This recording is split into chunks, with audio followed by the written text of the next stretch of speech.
Okay, so for my PBQ, I made it about the Super Bowl.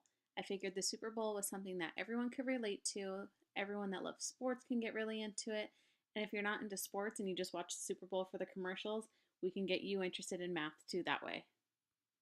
So my PBQ is called the Money Bowl 2016, sort of the play on the Super Bowl. So let's get started looking at my website. For this project, the teams are going to research what it's like to be in the advertising department of an NFL football team. They have to accurately measure the football field's perimeter to figure out how much profitable advertising space is available. Then they'll decide the most efficient way to divide up that space in order to make the most money. Once the calculations are done, the teams present their findings to the class. During this project, the students are going to be divided into teams of 4. Each team will have a leader, a measurer, an accountant, and a techie. So let's go through the roles. The leader is in charge of guiding the team's success through organization of and distribution of materials. They pay close attention to the due dates, and they have to listen to and resolve the team's questions, comments, or concerns. Then there's the measurer. The measurer is in charge of accurately calculating the dimensions of the football field based off of the blueprint of the field itself. Next is the accountant. The accountant's in charge of the monetary calculations, which entails converting the dimensions into actual dollar amounts. And then there's the techie. The techie is going to be in charge of organizing and creating the team's proposal presentation.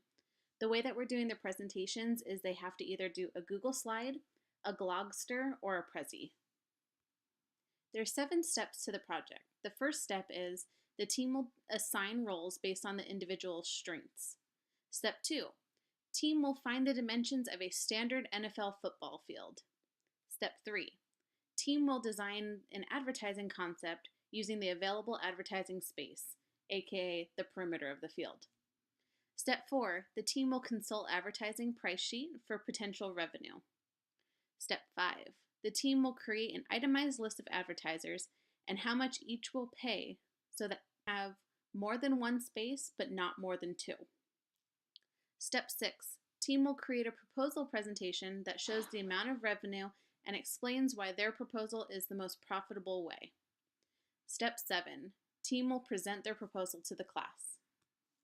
For this process, you're going to need an iPad, and on that iPad, you're going to need to download the Measure Map app.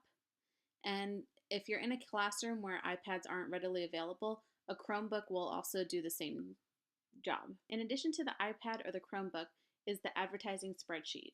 On that spreadsheet, there's going to be an amount that the advertisers would have to pay depending on the location that they wanted their advertisement placed.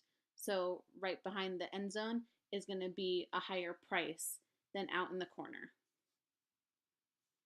Also, you're going to need to show your students how to create a Prezi, a Google Slide, or a Glogster. Under evaluation is where I included my rubric that would be ideally handed out to the students beforehand and gone over with them so that your expectations are clearly stated.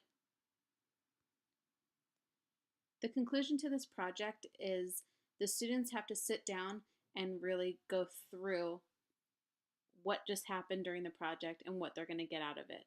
Some questions that I thought were great wrap-up questions are, what are some other ways that you could use the concept of perimeters, and why is math so useful? I want to get them out of thinking that math only happens in the classroom.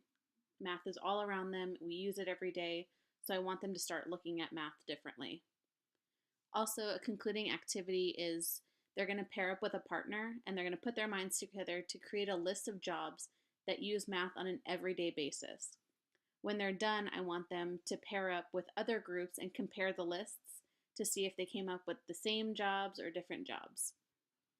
Under the teacher page, I came up with what was my inspiration for the project, how I think the time should be budgeted and how much the teacher needs to think about, okay, this project is going to take, I have 3 days to do it in, I have 4 days. This is my rough estimation on how the project should be paced.